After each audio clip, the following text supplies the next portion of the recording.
facing the police every single day.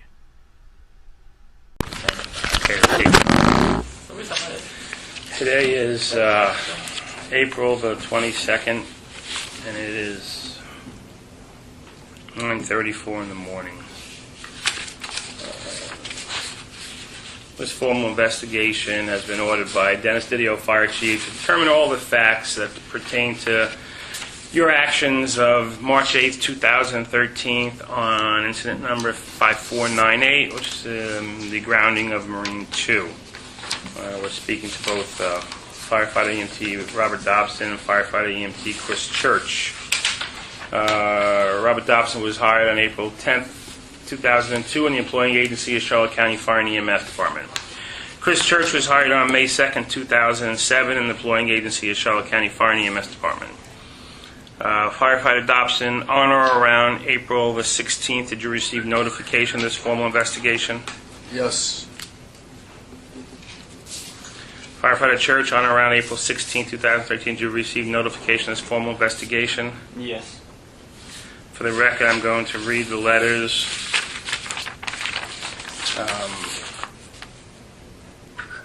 They're exactly the same with the exception of the names. One is addressed to Robert Dobson, the other is addressed to Chris Church. You are hereby requested to report to Fire EMS Department Headquarters, 26571 Airport Road, Punta Gorda, Florida, for formal investigation ordered by Dennis Didio, Fire Chief, on April 22nd, 2013 at 0900 hours.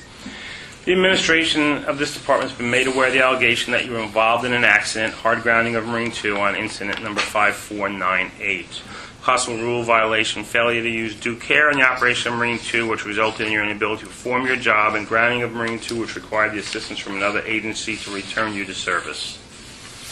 Purpose of the investigation is to determine all the facts that surround this incident. Information received during this investigation will be used in recommending disciplinary action if warranted. I, Battalion Chief Frank Paolo, will be conducting this investigation. The following individuals may be present to give testimony on. Firefighter Dobson's note. Firefighter EMT Church is the only witness that can be called. And on Firefighter Church's, Firefighter Dobson is the only witness that may be called, since they're the only two people that were there.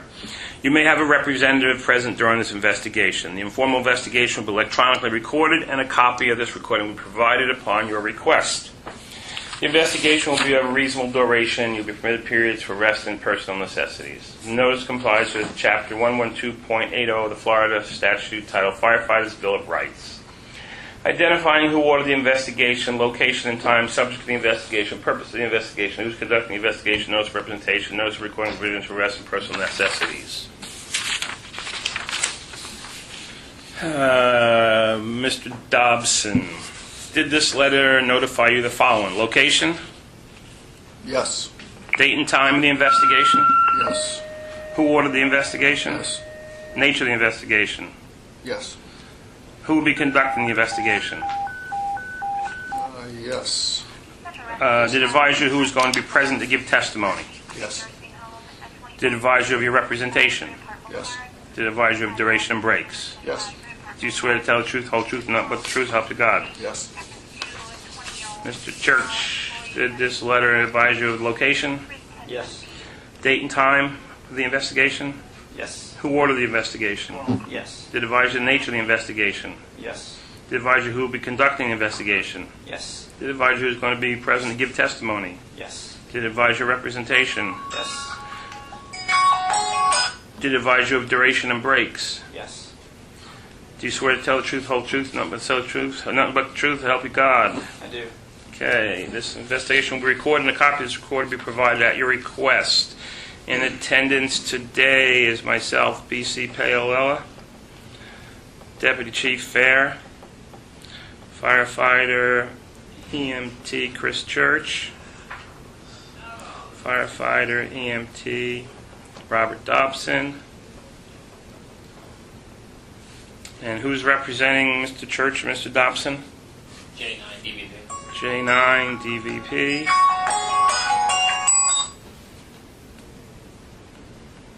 And also present is Jeff Josephat, DVP wannabe. Yes.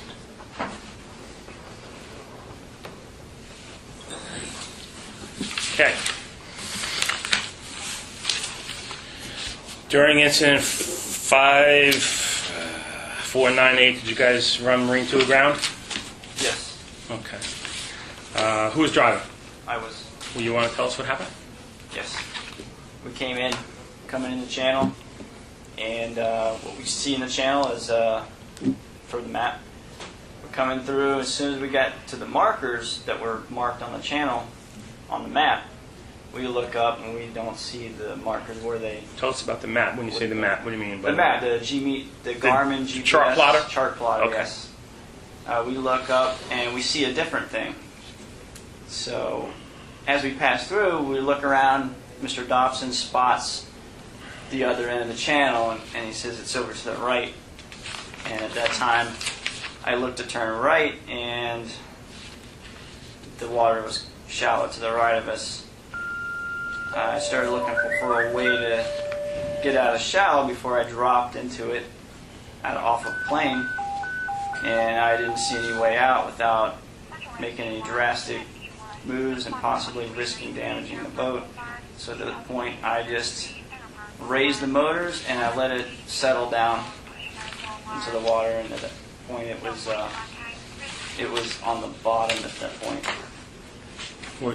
How fast were you going? I couldn't tell you. You were on a plane? Yeah, we're on Evidently. plane. Yeah. Okay. We were slowing down as slow as I can do on plane. Were you slowing down when you realized you were going shallower? Yes. That- Oh, yeah. okay. Yeah. When you got up into the shallow area, though, you were probably moving at a good clip. Is that We moved down as slow as I could to stay on plane. okay? And I raised You were still heading to the call, weren't you? Yes. The call was, you could see it. It was right in front of us. We were almost there.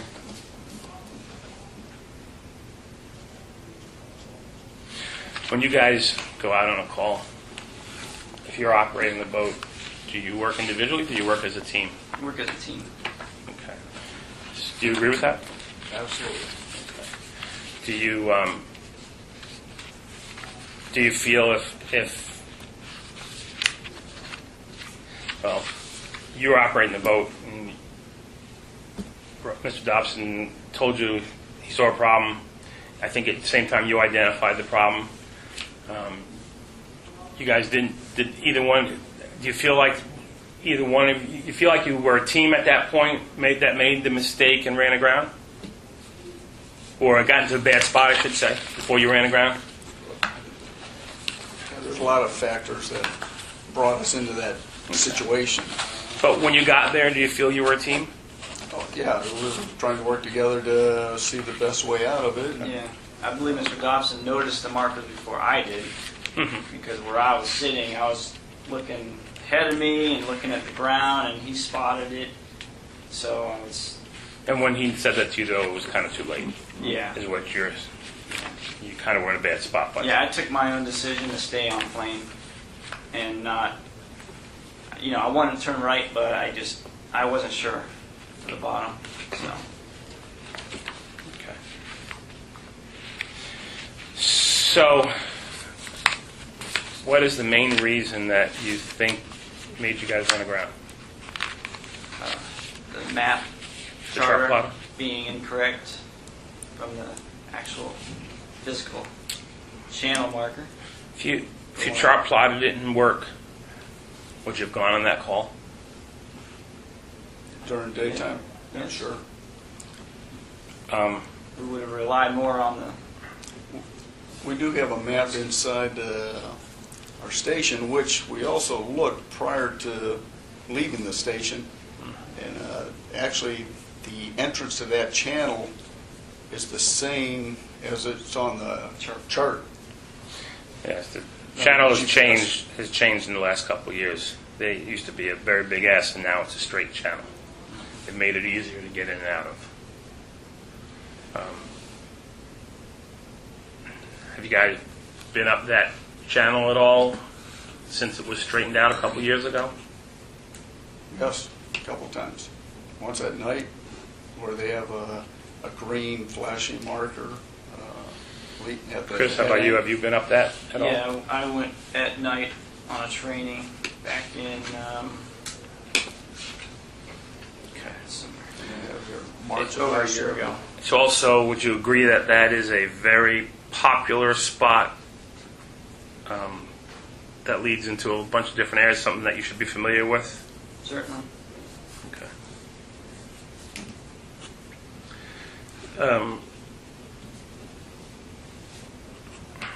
So, with all that said,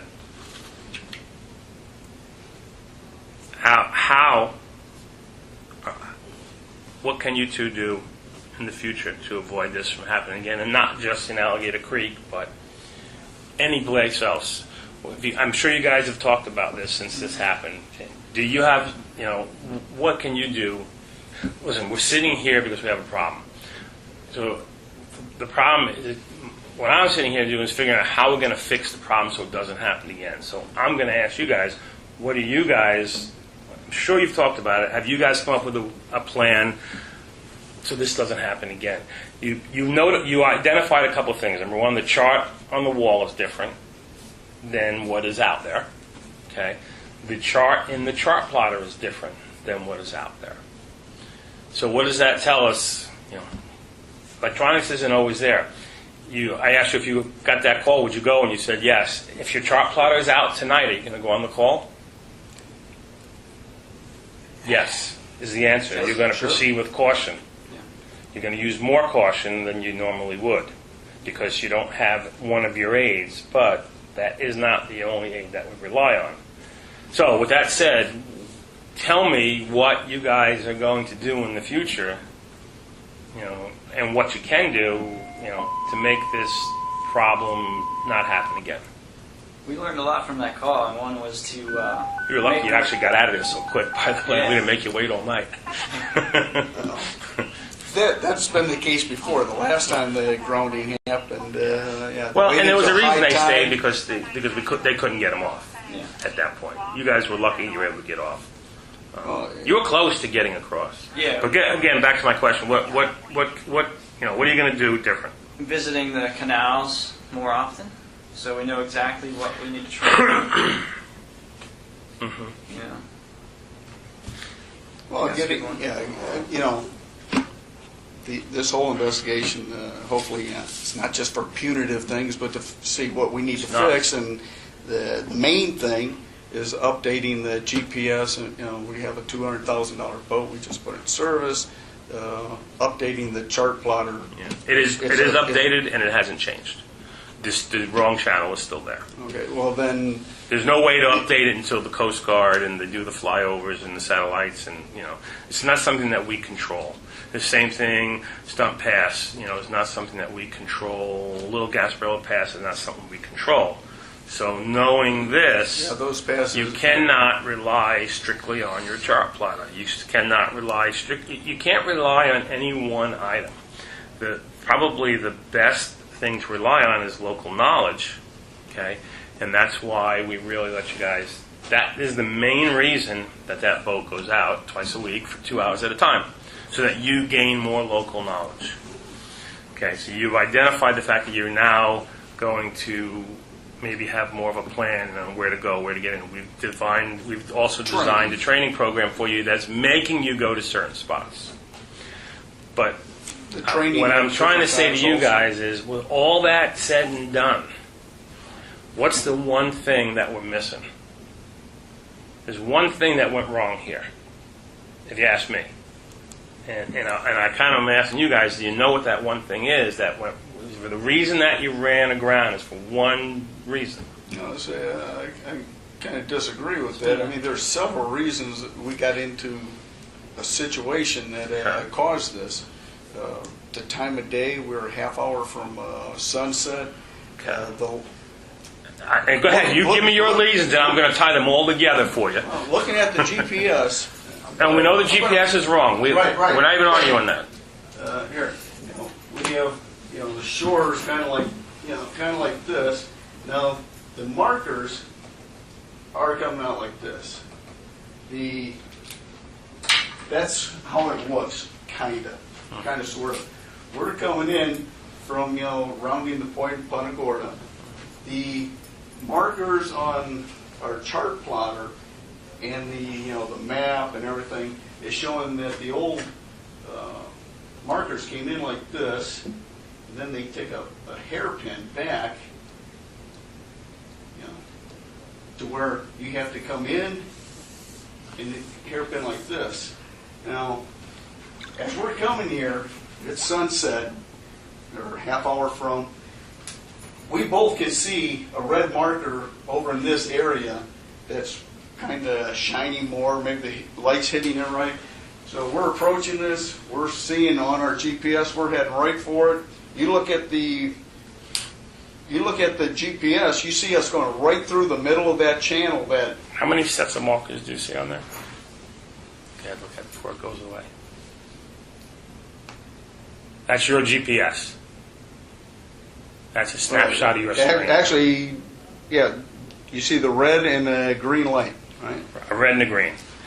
It doesn't show you anything but that. There's several markers out there. Okay, but there's tons of markers out there, but what you're saying, you just said on the chart, there shows you an S. There is no S on that chart. That is your chart plot, I promise you. I wouldn't lie to you. Well, you see how they have the dotted line there? Yeah, they're not showing apparently. Okay, that dotted line is your path of travel. Oh, you see the S turn there? That's The other. Oh, this little dotted line in here. Yeah, that shows Yes. this. Shows basically what I drew here. Yeah, that is. But it's not. It doesn't show you markers. It doesn't show anything. That's the old preferred method in. This other track here, below it, is your old track from 3 weeks before when you ran there on a boat fire. Right. And it went right in the channel and right up and through. So, okay, I guess the point I'm trying to make, number one, I was driving on that boat fire. I drove through that. Okay, my point is, the chart plotter failed, the time of day, whatever else you tell me, there's still one thing that you're missing. All those together, the sun was in your eyes, it was dark, you didn't use due care. If you would have used due care, you would have, the chart plotter is wrong. Using due care means not relying on just one thing. The sun isn't, you didn't have the visibility that you did at 2 o'clock in the afternoon. You used due care. If it was at night, you would have had less visibility. If you used due care, you stand a better chance. So, the point I'm trying to make is that if you would have used due care and been more cautious, you probably wouldn't have had this problem. What I don't want to happen is I don't want you to walk out of here and say, what I don't want you to walk out of here and say is, the only reason we ran aground was because it was getting dark, the chart plotter was wrong, and we did everything right. If that's how we leave here, then I think we've gained nothing here. Okay? So what I want you guys to realize is that all those things said,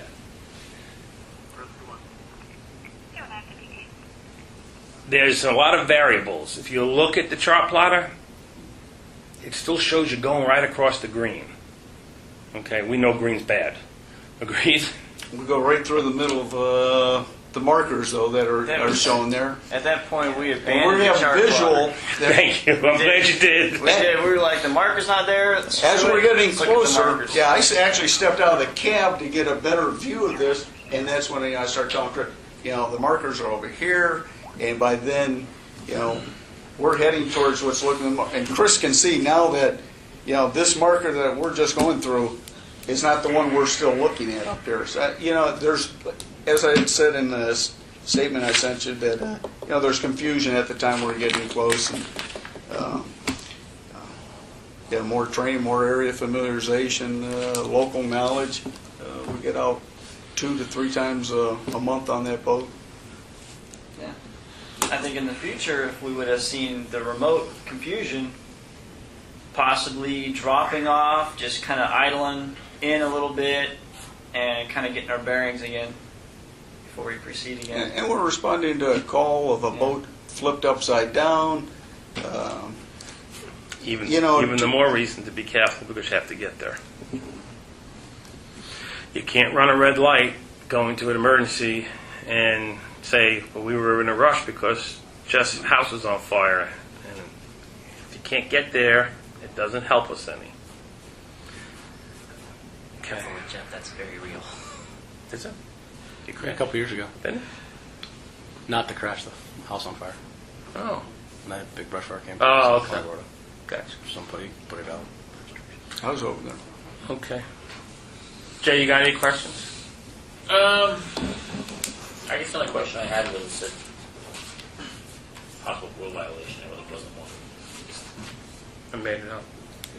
There's nothing that fit the need. Please ignore that last. No, listen, the rule violation is, I mean, just because they have a list doesn't mean everything that happens is on that list. Sure. And so I picked failure to use due care because I feel that's what happened. They didn't use proper care, and it resulted in an accident. So, The other choices are worse. Yeah, I'm sure. They were hideous, I thought, to be honest. Really. They were had more like malice and, disregard of procedures and so forth, and I didn't think that was the case, so that's why I didn't use those. That's the only question I had. Anything else you guys have to add? well, I'd like to see it coming out of here. You said it's been updated, the GPS. I was just on training the other day, and It's updated. I believe It's you're not right. there. It's not showing No, the it's change. not going to show. It's not going to show you the I was change. just there 2 days ago. There's nothing we can do to change the electronic companies. When they get the updates, they change them. We get an update every 6 or 8 months. We plug it in. We plug the chip in. It's the first update we've gotten since we've had that boat, and it still doesn't show it. Doesn't show right. Doesn't show it in difference. Listen. It takes years for this stuff to happen. Wonder why. When was the last update?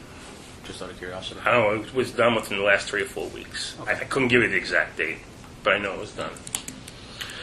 So, and again, you doesn't make a darn bit of difference. It's still this. It looks the same as it did in that area. It looks the same as it did. It's amazing what the technology is now. The Google Earth and they can't. It's all about the mighty dollar, I They think. couldn't get that car out there with the cameras to get a better shot of the air. Chief, do you have any questions? Yes. You said you wrote a statement. Yes, Could you please read that? and I sent this to Chief PINELLAS. It says, Chief, Marine 2 responded to the area of Alligator Creek for an upside-down vessel, incident number 5498. As we were arriving in the area, there was some confusion on the location of the channel leading into Alligator Creek. Our GPS was showing the entrance northeast of our actual entrance, and in parentheses, the old channel ran east and turned back south before a hairpin turn heading northeast. The actual entrance now runs a straight southwest to northeast direction. Before any corrective actions could be made, we went aground. The upside-down vessel was in sight, only with the tips of the pontoon. It's a C-cycle pontoon boat. The pontoon tips were visible. And just south of our location is approximately 500 feet. I give the coordinates: north 26 degrees, 52 minutes, 34.3 seconds, and west 82 degrees, 3 minutes, 47.7 seconds. Our grounded location was at, again, the coordinates: north 26 degrees, 52 minutes, 38.3 seconds, and west 82 degrees, 3 minutes, 47 seconds. The vessel was out of navigable waters and no hazards present. Boat US arrived on scene at 1813 and towed the vessel away by 1834. And on the NIFR's narrative and over the radio, once we did get in the area, I did notify Central that we had nothing seen at when we first got on scene at 1758. Looking through binoculars and stuff, we saw what we thought at first was just pelicans over there because it's just a tip of a pontoon at 1801. And again, I reported to dispatch that the vessel was out of navigable waters, no hazards present. It's a pontoon boat, so there's no hydrocarbons or anything. We didn't see any people around. It was in shallow waters. and then Boat US arrived, towed it away. And immediately after locating the boat and telling Central that it's out of navigable waters, we called Battalion. I tried. That's all in your statement? No, You just asked them to read the statement. I read the statement, but I wanted to go through and I said in the NIFRs. This is that part where people tend to talk a lot and tell a lot more than they probably should. We notified Battalion 1, or tried to. He didn't answer. I called Battalion 2 and let him know of our situation. What time did you run aground? 1758. Okay. What time did CETO arrive? Boat US arrived at 1813. CETO for you? What time? For us, I don't know. Approximately how long after? It wasn't that long. Uh, They're pretty quick. Within the Maybe hour. an hour, two. Within an hour, I So you say 1 hour?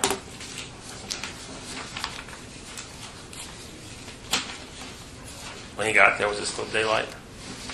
See a picture? That's a picture sent to me by CETO. And so you guys see the marker right there in front of the picture? And you Yes. see that he can clearly see you. This is an hour later, and there's Really plenty of wasn't daylight that he that did. dark. He did. Exactly. Plenty of daylight to see you from that distance. And this is an hour later. So the idea of it being dark and... I didn't say dark. I said sunset. It's my turn. Okay. Point where you said it was dark sunset, you alluded to it being difficult to see. Okay? So clearly there was enough daylight. Okay? Absolutely. In my comment, I didn't say it was dark. I said we were there a half hour before sunset. So at sunset, you're getting, the different lighting. We had a view of one marker in particular that looked like it was lining up with our other marker on the GPS. Do we need to So- restrict Marine 2 operational times due to daylight, lighting, sunset, anything like Absolutely that? not. Okay. Absolutely not. All right. What time did CETO get on site? I don't know. I said. I don't know. It was within the hour. Could have been a half hour. Okay. Yes, I called him, and he told me he would head right out. You've been in that channel, you said, for the boat fire? Yes. Okay. Approximately how long before this incident was that? Was it within the last couple of months, probably? Okay. Were you operating the vessel on that call? Yes. Okay. How was that marked? How was that channel marked then versus now? It's the same. Okay. Thank you. All right. Decisions. You said you made the decision to run aground. Yes. Okay. Could you take me through that decision? I saw land on the side of me. You can see the shallow water. I can see the shallow water like the head. See shallow water to the head of me. And Explain to him what you mean by, and also I think you missed what he said, Chief. Explain to him why you decided to run aground, I think, is the first thing you should do, and then how you got there. Yes. I think you missed part of what we he said. just experienced a lower unit failure, damage to it, just 2-3 weeks before. And I saw the shallow water. I became, I gotta be honest, I was a little paranoid, and I thought I knew we could make it through it. We can make it through, get to the channel, and we may, kick some sand up a little bit on the way, but I did not even want to remotely take a chance. At that point, I was like, I'm just gonna let it down. It's gonna get stuck, but I'm gonna drop it. So the basis of your decision was the perseverance of the equipment. Yes, I did not want to damage equipment again. Okay. And you used the condition of the vessel, the summation that you made about the condition of the vessel and everything to make that decision. Yes. Okay.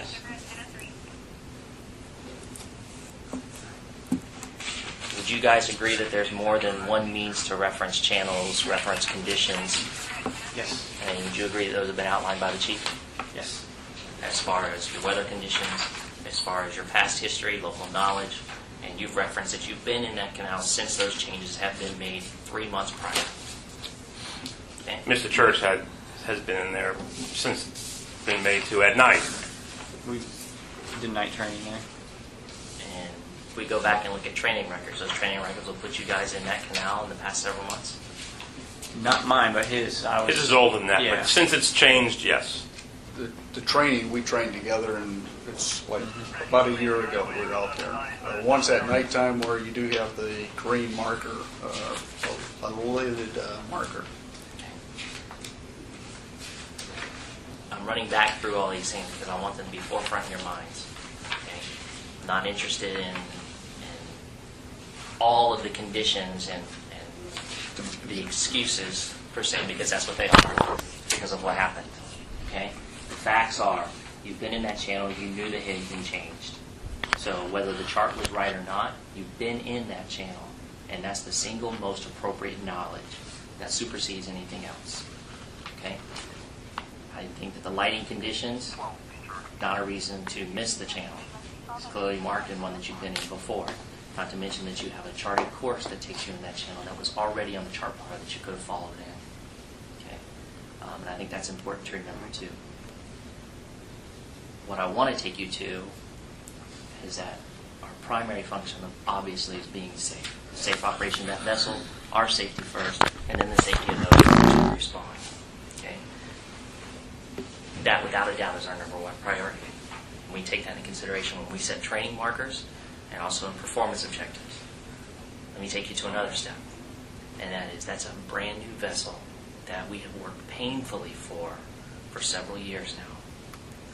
You guys have pushed us and pushed us and pushed us to try to get a vessel back there. The work's been done. TPL has done a heck of a lot of work to get that and make it happen. And what we need to do is make sure we keep that in our minds every time that vessel goes out. We've got a number of incidents that have taken place with that vessel now that routinely brings it into question about whether that was the right choice or not. We're dumping money into an already $200,000 vessel, which you mentioned yourself, because of what has happened. Okay? Now, Which other incidents? one would be the log incident. The Was low there unit investigation on that? got cracked off. No. No. And nor do we think there should be. We understand that some of those are a consequence of performance. However, they're still taken into consideration by those who review the operation. So that's what I want you to keep in mind. Also, we strive very hard for the way we are viewed by the public, especially when it comes to our emergency responses. Being rescued by CETO doesn't help us. Being viewed on a ground, on a sandbar, stuck, going to a response doesn't help us, especially when we're being viewed by those for which we're out there trying to rescue. It brings into question our professionalism and our ability. Okay? So please keep that in mind as you operate these vessels. Okay? If you think there is something you should have that you don't, by all means, make the recommendation and we'll get it if we can. But there's no one thing that dictates how you respond other than you. Not a piece of equipment, not the types of conditions, you. You make the final choice.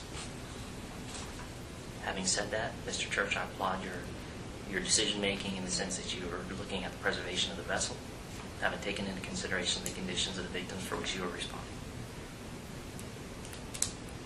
I have nothing. I'm good. Anybody else have anything they want to say?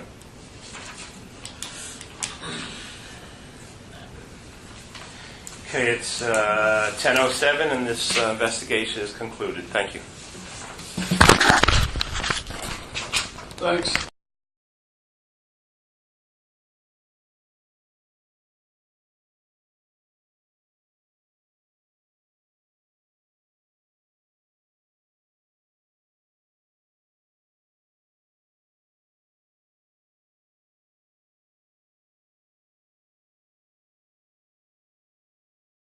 County, this is Sheriff County COPWATCH. I am using any video here with under fair use if you have criticism, reporting, teaching, etc. And please donate. I do not make money from YouTube, and there are different ways to donate in the video links. Thanks.